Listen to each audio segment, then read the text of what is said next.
बिस्मिल्लाहिर्रहमानिर्रहीम। अस्सलाम वालेकुम नाज़रीन। प्रोग्राम मेरे शहर के साथ मैं हूं आपकी होस्ट किरण बशीर और हमारे स्टूडियो में मौजूद हैं Peoples Party Gulf Middle East के जनरल सेक्रेटरी खालिद राना। अस्सलाम वालेकुम सर।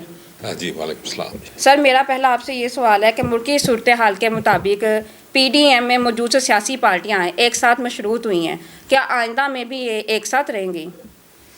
देखें, हर पार्टी का अपना एक मंशूर है और हर पार्टी अपनी सियासत करती है।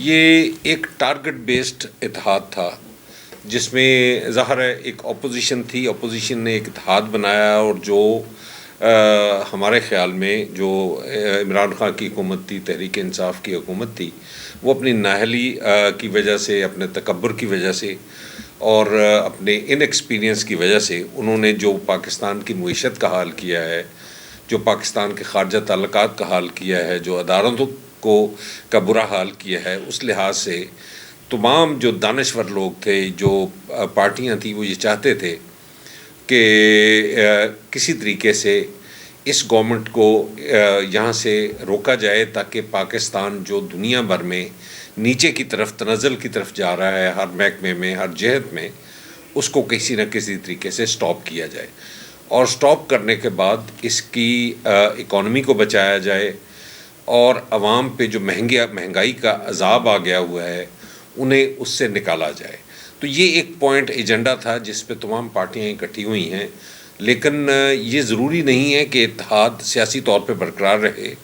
लेकिन मेरा ख़्याल है कि ये हुकूमत की हद तक ये एक कोलैबोरेशन जारी रहेगी और उसको मेरा ख़्याल है सब सिंसियरली परसू करेंगे, ताकि इस वक्त तो कोई पार्टी, कोई बंदा इस किस्म का रिस्क नहीं ले सकता कि पाकिस्तान की मईशत के साथ खेला जाए। पाकिस्तान की मईशत को अगर बेहतर बनाना है तो हमें बहुत यकसुई से तमाम पार्टियों को जो इस कोalition में शामिल हैं उनको ये हुकूमत रन करनी है। किसी इंतकाम का जज्बा रखे बगैर हमें जो पुरानी हुकूमत है उसके साथ कानून अगर निपटेगा तो निपटेगा। हमने कोई इंतकाम का जज्बा नहीं रखना, क्योंकि हमारे पास टास्क बहुत बड़ा है, पाकिस्तान की मईशत को संभाला देना है। सर, ये हमजा शहबाज शरीफ की जमात को चोर डाकू कहा गया, आज वही वज़ीर आज़म के अहदे पर फायज़ है। इनमें पीपल्स पार्टी के जो रहनुमा हैं किन वजारतों पे कायम रहेंगे? देखें, ये बड़ा आम तौर पे ताना दिया जाता है कि जी आप पिछले ज़माने में एक दूसरे को गाली गलोच करते रहे हैं, या देखें हम मुखालिफ हैं। हमारा जो मंशूर है, जो हमारा उमंगे हैं, जो हमारे विजन्स हैं, वो डिफरेंट हैं। लेकिन फ़र्ज़ करें, मैं एक मिसाल देने लगा हूँ, अगर गांव में कोई जानवर, ख़तरनाक जानवर घुस आए तो मौलवी ने और गुंडे ने दोनों ने मिलकर उसे निकालना होता है। वो एक वन पॉइंट एजेंडा बन जाता है कि आपने जो बुराई है उसको ख़त्म करना है। उसके बाद हम एक मुखालफ हैं, हम इलेक्शन अपने अपने मंशूर पर लड़ेंगे, एक दूसरे को मुखालफ लड़ेंगे। मेरा ख़्याल है जब कोalition गवर्नमेंट में जाते हैं तो ज़ाहिर है कोई ना कोई तकसीम ऊपर के लेवल पर वजारतों की और ओहदों की होती है। उसमें मेरा ख़्याल है तमाम जमातों को हिस्सा बकदरे जुस्सा मिलेगा। शायद उसमें बड़ी पार्टियों को थोड़ी सी कुर्बानी देनी पड़े और छोटे सूबों से आने वाले बहुत जो छोटी पार्टियां हैं उनको ज़रा ज़्यादा हिस्सा देना पड़े, उनकी हौसला अफजाई करनी पड़े, उनको मेन स्ट्रीम में लाकर पाकिस्तान की तरक्की के शाहराह पे उन्हें साथ ले जाना पड़े।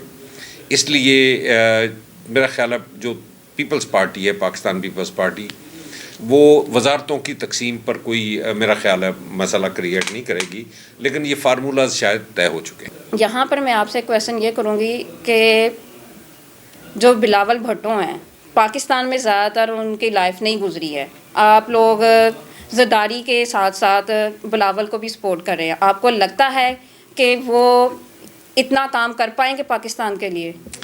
अगर आपने बिलावल भुट्टो साहब की तकारीर सुनी हो, बिलावल भुट्टो साहब के जो फिलबदी खिताबात हैं वो सुने हों, तो आपको अंदाज़ा हो जाना चाहिए कि उन्हें अपने जितने लोगों के मसाइल हैं उन पर कितना अबूर हासिल है। اور کتنی وزڈم کے ساتھ. سر یہاں پر تقاریر کی بات نہیں ہے، میں یہ کہہ رہی ہوں کہ انہوں نے پاکستان میں اپنی لائف کا وہ حصہ اتنا نہیں گزارا ہے جتنا آؤٹ آف کنٹری میں گزارا ہے. تو کیا وہ پاکستان کے شہری جو ہیں ان کے مسائل کو اس طرح سے انڈرسٹینڈ کر کے حل کر پائیں گے؟ میں اسی کی طرف آ رہا تھا، آپ نے بیچ میں بات اچک لی. وہ پاکستانی شہری ہیں، پاکستان میں سے باہر پڑھتے رہے ہیں. ایک ناگہانی بی بی کی شہادت کے ساتھ انہیں اس میدان میں اترنا پڑا ہے، لیکن جتنی تیزی کے ساتھ انہوں نے یہاں کے مسائل کا ادراک حاصل کیا ہے، یہاں جو ساری عمر رہیں 70 سال کے بوڑھے، اس لحاظ سے وہ نہیں دیکھ پاتے. آپ ان کی تمام اسمبلی میں تقاریر سن لیں، مسائل پہ ان کی گرفت بہت زیادہ ہے. عوام کے مسائل وہ جانتے ہیں، اور وہ منشور ڈیولپ کرنے میں بھی ان کا بڑا کردار تھا. تو ایسی بات نہیں ہے، میرا خیال ہے کہ وہ بہت سارے زیادہ لوگوں سے کوالیفائڈ ہے. بہت شکریہ سر. جی ناظرین، آپ سن رہے تھے خالد رانا کی گفتگو. ہمیں اجازت دیجیے، اللہ نے کے بعد.